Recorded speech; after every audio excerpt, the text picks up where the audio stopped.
Clear है क्या? छोटी जॉब के बारे में सोचना ही नहीं है। छोटे आप लोग ना हो ना, आपकी सोच छोटी है, आपके सपने ऊंचे, आपके काम ऊंचे, आपका कॉन्फिडेंस भी उतना ही ऊंचा होना चाहिए। Now I will share my experience. ये छोटी जॉब के चक्कर में ना बहुत कुछ घाटा हो जाता है भाई। I was 21 years old when I was selected as a sub inspector in CISF। 21 years old जब पहली जॉब मेरी लगी थी। आई वॉज डैम कॉन्फिडेंट कि मैं डेफिनेटली कोई भी सिविल सर्विसेज में या तो RAS में या UPSC में मैं क्रैक कर जाऊंगा। उस टाइम मैं डैम कॉन्फिडेंट था इस बात को लेकर के। मेरे दोस्त कहा करते थे कि यार ऐसे नहीं होता है, और गांव में भी कई बार आप लोग जैसे गांव की बातें करी थी, तो मैं भी गांव से बिलोंग करता हूँ। मैं बहुत स्पीडली में तो नहीं बोल रहा हूँ, सुनाई दे रहा, सबको समझ में आ रहा है ना? तो गांव में भी लोग कहा करते थे कि अरे ऐसे थोड़ी हो जाता है कुछ भी, हम लोग 4-4 5-5 साल से तैयारी कर रहे हैं, ऐसे नहीं होता कुछ भी।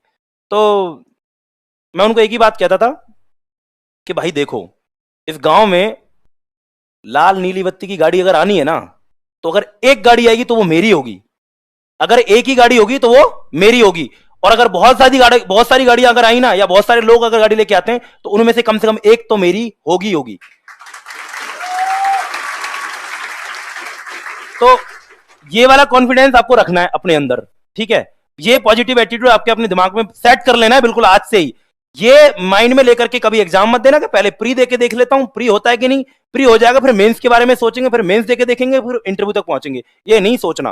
पहले दिन से सोच लेना कि you have to crack your interview and you have to go to your training centre, OTS या SCM रीपा जिसको बोलते हैं, वहां पहुंचना है आपको। सीधा सीधा है, ये दिमाग में क्लियर रखना है पहले से, ठीक है? चलो, तो छोटी जॉब का हो गया क्लियर भाई, ठीक है? नहीं सोचना कहीं भी, ठीक है? तो पहली जॉब मेरी CISF में सब इंस्पेक्टर लगी थी। 2.5 साल मैंने मेरी जिंदगी के खराब कर लिए भाई वहां, ये समझने में कि मैं मेरे पोटेंशियल के साथ गलत कर रहा हूं। मैं सोच रहा था कि जॉब के साथ कंटिन्यू करेंगे, यहीं से रगड़ते रगड़ते रगड़ते रगड़ते तैयारी कर लेंगे और हो जाएगा, ठीक है? लेकिन 2.5 साल के बाद मुझे यह बात समझ में आई कि नहीं, आप या तो अपने सपनों को मार दो या अपने सपनों को जीने के लिए उड़ान भर लो। और दैट मोमेंट, उससे पहले मैं NSG में भी रह के आया था कुछ दिन, तो दैट मोमेंट मैंने डिसाइड किया कि मुझे यहां से रिजाइन कर देना चाहिए, और मैंने रिजाइन कर दिया।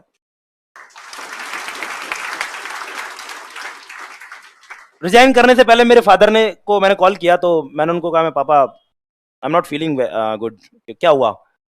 कि मेरे पापा आर्मी से रिटायर्ड है।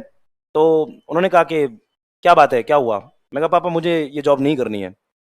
कि क्यों, क्या बात है भाई, क्या प्रॉब्लम है? कि बस मुझे लगता है कि मैं मेरे पोटेंशियल के साथ ठीक नहीं कर रहा हूँ और मुझे यहाँ से निकलना है। तो बोले तू क्या चाहता है? मैं कहा मुझे जॉब छोड़नी है, और छोड़ के मुझे तैयारी करनी है। कि तुझे लगता है कि सब इंस्पेक्टर जैसी जॉब छोड़ करके तू आगे, तेरे ऊपर कितना प्रेशर होगा? पीयर प्रेशर बहुत ज्यादा होता है ना, यार दोस्तों का, फैमिली का, या अपने जो सोसाइटी का बहुत प्रेशर होता है। तो तुझे लगता है कि तू आगे जॉब ले लेगा? मैंने कहा पापा 6 महीने आप मेरे को देना, मैं कुछ ना कुछ अच्छा कर लूंगा, बट यहां तो नहीं रहना। और मतलब इस मलाल में तो नहीं रहना लाइफ में कि 4 साल बाद या 5 साल बाद जब मैं उस चीज से निकल जाऊं, वो माइंडसेट मेरा चेंज हो जाए कि भाई मैं आगे कुछ कर पाऊंगा। उस मलाल में नहीं रहना कि मैंने कुछ किया नहीं। तो आई वॉन्ट टू ट्राई, मैंने ट्राई किया, और मेरे पापा ने मुझे बोला ठीक है, okay, do what ever you want, ठीक है?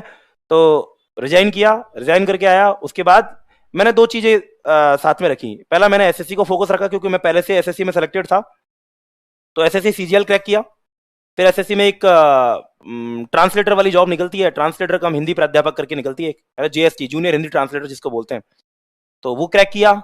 और उसके साथ ही राजस्थान में भी जब तैयारी शुरू करती, तो चूंकि मैंने B.Ed पहले से कर रखा था, तो मैंने टीचर वाला जॉब भी क्रैक कर लिया था। तो 3 जॉब मेरे पास हो चुकी थी। अब मेरा फ्यूचर सिक्योर था, अब मुझे किसी चीज की टेंशन थी नहीं, ठीक है? तो उसके बाद फिर एक ही सपना था, ये साइमल्टेनियसली चल रहा था, क्योंकि RS की प्रिपरेशन शुरू हो चुकी थी, तो ये साथ में चल रहा था। मेन फोकस इसी पे था। वो सब यकीन मानो, मैंने not a single time, I never tried, never prepared for SSC और अदर एग्जाम। मैं जो यहां पढ़ रहा था, जो यहां के लिए सीख रहा था, जो यहां फॉलो कर रहा था, बस उसी को मैंने वहां अप्लाई किया, और वहीं ऐसे ही हो गया। बस वो टीचर वाले एग्जाम के लिए मैंने कोई अलग से कोई मेहनत नहीं की। जो यहाँ RS के लिए पढ़ा था, बस उसी को मैंने बेस बनाया, और उसी के बेस बना करके आगे चीजें बढ़ाई थी, वहीं से हो गया था, ठीक है? तो छोटे सपने नहीं रखने, बड़े सपने रखने। मैंने नुकसान किया, मेरा 2.5 साल 3 साल मेरे खराब हुए, वो 2.5 साल वो खराब हुए, प्लस 3 साल इस प्रोसेस में। ये जो प्रोसेस लंबा होता है, 2018 की वैकेंसी 21 में जाकर के लास्ट में आपको ज्वाइनिंग मिल रही है, तो लगभग 3 साढ़े 3 साल जो खराब हो गए थे, तो वो ये लगभग 7 साल जो है आप उससे पहले प्रशासन में आ चुके होते, तो आई थिंक ज्यादा एनर्जी होती, ज्यादा झील होता, ज्यादा उत्साह से काम कर पा रहे होते, राइट।